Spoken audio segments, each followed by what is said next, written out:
Always a pleasure to be joined by UFC welterweight champion Belal Muhammad, who already has his next fight booked. He defends his title against Shavkat Rakhmonov. UFC 310 main event December 7th at T-Mobile Arena in Las Vegas. What's up, Belal? How's it going? What's up, Farah? How you feeling? I'm doing good. I believe this is your first fight in T-Mobile Arena since 2017, Jordan Mean, if I'm not incorrect. Yeah, that's what I was talking to with Jason, and we were like, man, the last time I fought in Vegas with fans was 2017. That was crazy. Yeah, how's it feel? I mean, because obviously T-Mobile Arena is considered one of the biggest arenas. The UFC always puts marquee events there. So how's it feel to be a headliner there?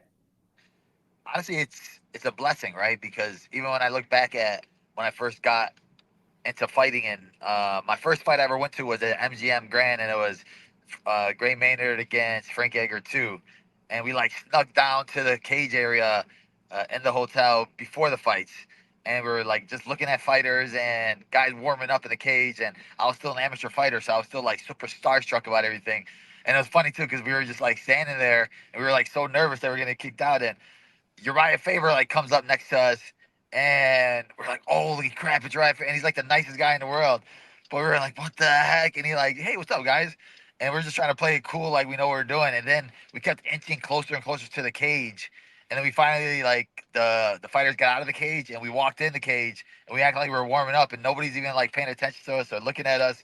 And we made like a couple of videos in the cage. So yeah, it was a cool experience. So now to see myself being a headliner at T-Mobile Arena in Vegas, the flight capital of the world, it's crazy how far this journey's Yeah, taken us. there were rumblings of you potentially fighting UFC 307, UFC 308, which would have been absolutely crazy considering that you won the title end of July. Was there any actual discussion of you potentially returning then, or was it always going to be around December? No, yeah, that would have been crazy. I think that was just like I said, I think that was Shavkat and his team trying to just like talk and say we're trying to duck and just looking for reasons to like stir up something, right? But at the end of the day, I don't even think there needs to be anything stirred up in this fight. It's going to be a great fight. It'll sell itself. But for myself, yeah, I was always looking at December, and I said December right after my last fight. I said that's the date I want, and that's the day we got.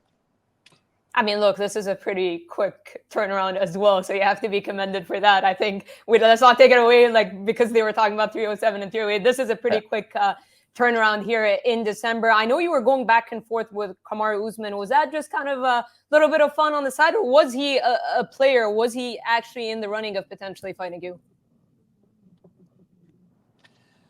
No, you know me, right? Like I said, people want to throw smoke out and all this stuff, and I love smoke. So he was just talking, right? And I love these guys that who ignored me when I was on my rise and I was coming up and I was calling them, and he had a chance to actually fight me, and he was acting like he didn't know who I was. But now that I'm the champion, now he wants to act like, oh yeah, who's this guy? But I would have killed this guy. Now they're all tough, right? For me, it was just I love to talk. If you're gonna trash talk me, I'm gonna respond back. But for myself, my target was always on Shavkat. I think he was the rightful number one contender, and I don't think there was anybody really that was close to like being next besides him. And yeah, and I've seen a lot of people give you props, rightfully so, for taking on Shavkat, a guy who's undefeated. A lot of people are looking at him as the boogeyman. But before I talk about Shavkat, I know you went on Kamaru's podcast. First of all, did you go like via Zoom or face to face? Was that like an actual appearance? No, we were an actual face to face podcast. It was in studios. They have producers. They have cameras there, multiple cameras. Like they got money behind that podcast, even though it sucks. Okay, so the episode never came out. I don't know if you can tell us exactly what happened, but obviously something happened, and there's a reason why he doesn't want to put it out there. Although I would think if he was trying to get a fight with you, that would be a good way of building it, right? So what happened? I mean, if you're trying to get a fight with somebody, you would hope that would be the way to get it. But like, if you got embarrassed and you look stupid and you're getting tears in your eyes, I think that you wouldn't want that to be out in the public. But well, for myself, I don't even want to like bring attention to that, right? Because like I said, I have a target and I have somebody that I'm looking at. But I'll just continue to say that that podcast sucks. Okay, one final thing on that. It was verbal, right? Nothing, no fists thrown or anything. No, like physical altercation. I mean, Okay. We may or may never find out. I guess that's up to Kamara and you Henry guys gotta talk Cejudo. to Cejudo. Cejudo's the man behind the scenes. Okay. That could get the tapes released. Okay, we'll try and get that. We'll try and get that scoop. But yeah, let's talk about Shavkat Rakhmonov. Uh, a lot of people are kind of looking at him as I mentioned before as the boogeyman and whatnot. What has your thoughts been on Shavkat before he became like officially your opponent or someone on your radar? What did you have you been watching him? What do you think of kind of his rise in the UFC and his performances?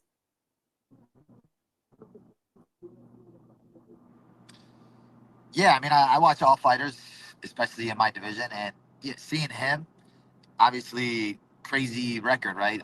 18-0, all finishes. Um, but for myself, I look at fights in a different way. I look at fights as how I would fight him, how I would go about beating him, and that's how I watch him. So watching him, seeing all of his fights, seeing the ways that like I have a way of what I'm gonna do. I have a mindset of what I'm gonna do. Even before taking the fight, we knew what route we would take to win this fight. And yeah, I see it. Obviously, he's a great fighter, right? The thing that separates him from a lot of other fighters, I think, is he's mentally tough. He's mentally strong. And if it comes down to grit for grit, he's gonna beat a lot of these guys based off of his toughness and his will to win. But now you're going against somebody with a stronger will. Now you're going against somebody that's tougher. Now you're going against somebody that won't back down, won't fold. So now it's how he's gonna react now. And I don't think that he's really had to face that type of adversity in the UFC yet. He really hasn't. He's always been in the lead, right? Now you're going to be falling behind. Now you're going to be getting to later rounds, and now when it starts getting tougher and you can't breathe and you're getting tired and this is not working and that's not working, how do you make your adjustments? I've already gone through all of that. I've seen all of that. I've been through all of that, and I know how I adjust, how I react. Now we're going to find out how he reacts. And yeah, you mentioned kind of like him potentially getting tired because on paper, I think that's what people are looking at, right? He's never been past the third round, whereas you have all that experience. Do you feel like that's something you could potentially expose? Yeah, I mean, I think I exposed that with a lot of guys that I fight, right? I put on a pace that a lot of these guys can't keep up with, no matter who you are, who's in front of me. But you look at him and people assume it, right? That maybe he'll get tired because of this, and this. He hasn't been past the third round, but I just think that he hasn't get tired. This, and this. He hasn't been in front of me. No matter who you are, who's in front of me, you're gonna get tired fighting me.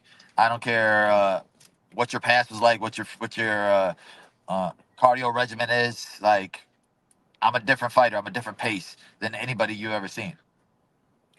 Now, we've seen you win fights primarily on the feet against the likes of Sean Brady. We've seen you win with your grappling like Wonderboy Thompson, and we've seen you mix it up against the likes of Leon Edwards. How do you feel like he's going to approach you? I think that he's gonna assume, right, that we're just gonna come out wrestling and we have to fight you a certain way. I think the funny thing is, this is my third or fourth time fighting their team, right, Sanford MMA. I love Henry Hoops, he's the man, right? But now it's like we fought all of us guys a different way, so now they have to make another adjustment of trying to figure out what am I gonna come with now. I think that's where a lot of people, they get shocked when they get in the cage because they expect me to do one thing for you against you, and I do another thing. They expect me to do this. So for him, he doesn't know how I'm gonna come at him. I know how he's gonna come at me. I know what he's gonna do. Right? He's gonna do the same exact thing. He's gonna walk forward. He's gonna put his hands on you, and then he's gonna wait for you to fold or back down. Now he's gonna have to wonder what I'm gonna do. And do you think, because you fought an undefeated guy in Sean Brady, you were an underdog, I believe, against him. You have opened up as an underdog in Shavkat. I know you're kind of used to that by now, but how would you compare kind of their potential aura, like going up against an undefeated guy when you did against Sean Brady, compared to, because it's a completely different situation, right? Like you were kind of like now you're the hunted. You were the hunter back then. How would you compare an undefeated Sean Brady to facing an undefeated Shavkat? Not necessarily their skill set, but the position you're in. I'm always the hunter. I'm never hunted, even with this fight. I asked for this fight. I'm a hunter. I'm starving. My fridge is empty. I need some Shavkat meat, right? No, no Diddy. But that's what I'm looking for. I want to fight the best guys, the toughest guys. With the Sean Brady fight, it was uh, that fight was more so personal because you know he was talking trash. He was acting like it was going to be this. The world was saying I was going to get walked through, but then he was talking, right? With the Shavkat one, I think it's going to be, there doesn't really need to be a build up like that because I'm a champion. I'm the man with the belt, and he really doesn't really speak English, so there's no need to create fake drama or fake this. Uh, that's going to create tension. But yeah, I think that I felt that storyline, right? The undefeated juggernaut. The Brady was the strongest man in the world. Now Shavkat's the scariest man in the world. So I've already gone through it. I've heard it all. I've seen it all, and I've been the underdog my last 6 fights. So none of that stuff really affects me. Myself, my team, those are the only ones that matter to me. Their voices are the only ones that matter to me. And we see what we're gonna do. We notice what we're gonna do. We see weaknesses in these guys. So he may have a zero next to his name, but we see holes. That's what we see in those zeros. Those are the holes that we see, and we're gonna walk through those holes.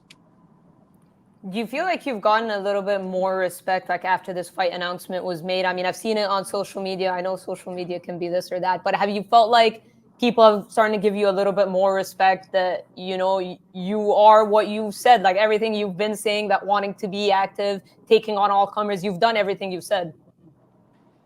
I mean, I really haven't really been paying attention to that, right? Because even when you turn on social media, you get the hate more than the praise. You see, that's what you notice. Even though you got a million people, fans that love you and stuff, but the things that our eyes target are the ones that say you suck or he's gonna walk through you.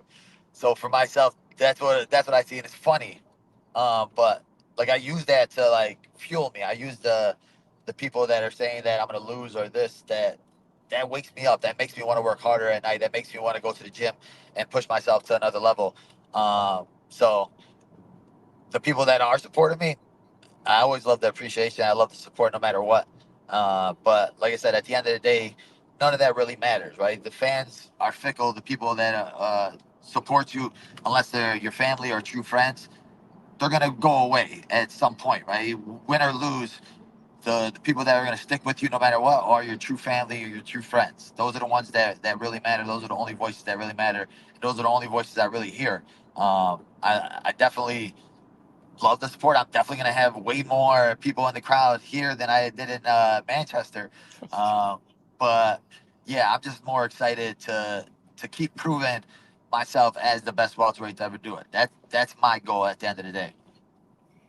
And yeah, you say that, and of course you've built a great resume. You've got some great names.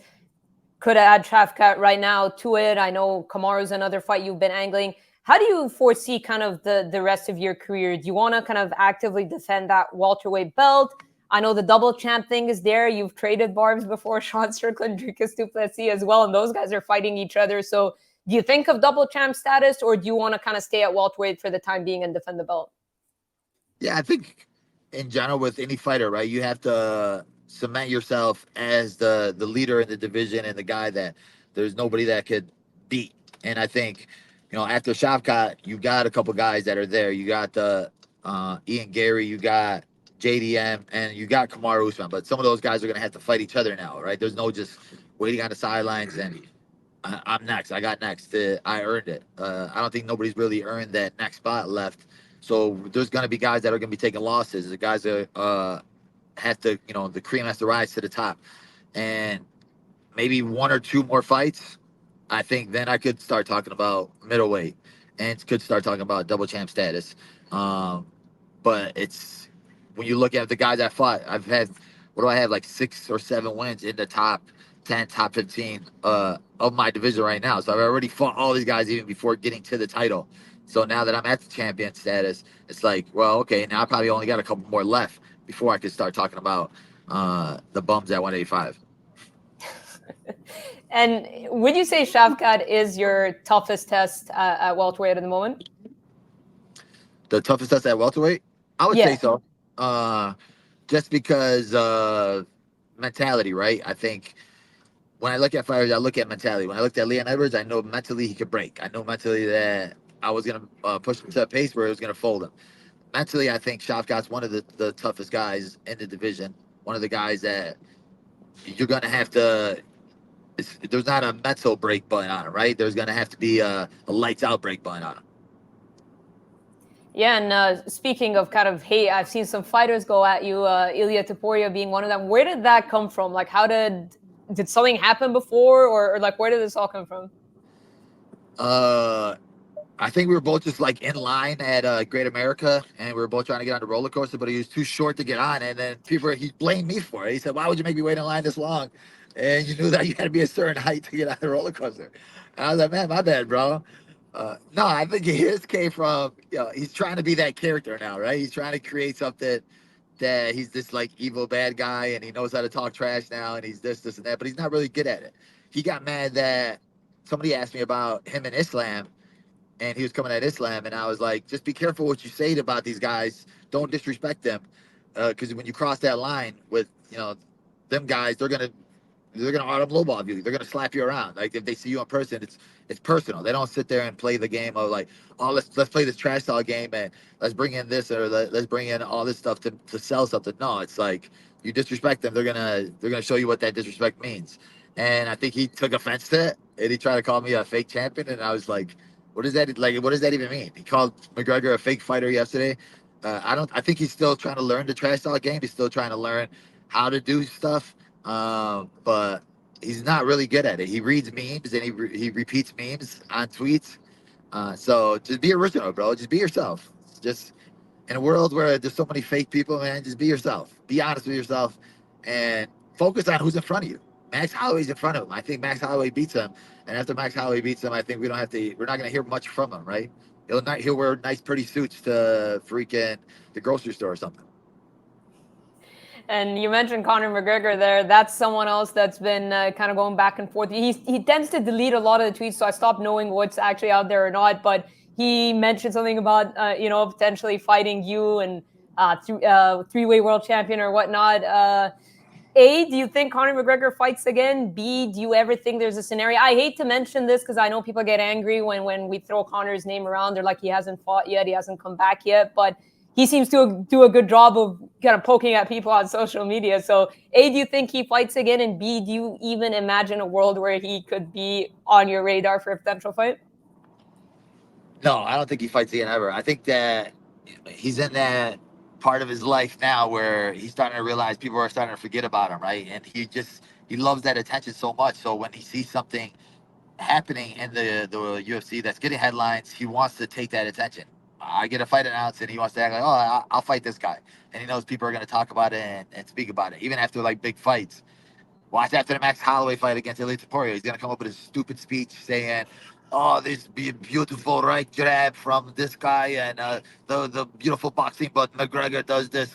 He just sounds stupid whenever he talks, but he knows what he's doing. He knows he's gonna get people to speak about him and say, "Oh, maybe McGregor will come back in 2027. Maybe McGregor will come back in 2028." But yeah, I think he needs to hit rehab first. Once he gets clear and clean, uh, then he can get back on the gym and get back to working out. All right, I'll leave it a couple more, and I appreciate your time, Bilal. You said you see a couple more fights at welterweight because you've pretty much fought everyone. Who's the guy you feel like after Shavkat that could emerge? You've got the younger rising contenders in Jack Della Maddalena, Ian Machado, Gary. Any of those names that you feel like that's the guy that's going to reach title contention? Yeah, I think both guys are good. I think it just depends on who's going to be the one to take the challenge, right? Who's to be the one that takes the Kamaru Usman, and you get past him, then that cements your name. I know Ian's calling out Kobe, but I don't think Kobe's going to fight anybody that's tough. I think Ian, out of the two, Ian's smarter, fight IQ wise. He knows how to win. He knows how to figure out a win. He beat a tough puzzle and MVP, who I think is probably one of the toughest puzzles to solve, and he got past that test. So that just shows that he knows how to make adjustments himself, and he knows how to figure out ways. So I think fight wise, right now, I think that he would probably be the next guy. I got to shout out Joaquin Buckley as well. He Oh knocked yeah, out one Joaquin, right. Yeah. like bro, people sleep on him, right? People keep just because he talks a lot and people don't like the way what he says on the mic, and he goes he's flamboyant, but dude's he's a beast. To finish Wonder Boy like that and to get that knockout, it shows you how good he is. He's been undefeated at welterweight. I actually got some training with him when he came to Chicago, so like I know he's good, and I think that that's what I'm saying when I say these guys have to fight each other, right? Like you have him. I think him and Jack Della would be a great fight, especially in Australia. Both are boxing, both of them got power. That would make a lot of sense, and that would give a guy a clear path to a title, right? That both those guys are hot in the division right now. Uh, Buckley's undefeated in the division. JDM's undefeated in the division, and both of them got great boxing. So I think that the winner of that fight could, step in line in front of a lot of these other guys. Yeah, no, we'll wrap up with this. How do you think your 2025 will look like? If you can get past Shavkat Rakhmonov, I think that will put you in the running for Fighter of the Year. I know that will only be your second fight, but when you consider who you fought and what you've done, I think it's valid to throw your name in there for sure. How do you envision like your 2025 looking like? Do you allow yourself to look that ahead? Yeah, I mean, if freaking Alex Pereira didn't exist, that would be Fighter of the Year. But for myself now, it's like my coach now, right? My coach needs to be. I think he needs to be up there for Coach of the Year. To have a gym with two champions in there. We're the only gym in the world with two champions. We're a small gym from Chicago, and Mike Valley is the one that's leading the helms, right? I think that his name needs to be started getting thrown out there a lot more for 2025. Yeah, I don't like to look far past anything, right? I want to stay active. I'm not going to be on that the sidelines and just celebrating victories. I want to be on that Alex Pereira type schedule where all right, we get 3 fights in a year. That's good because I love fighting. And this window is so small that if I'm healthy, I'd rather be in the cage than outside of the cage. So if I'm healthy and I'm training, I'm in the gym all the time. My team is riding hot right now. We got a bunch of guys in the UFC that are fighting. So just staying active with those guys, helping them out, and just keep growing, keep getting better.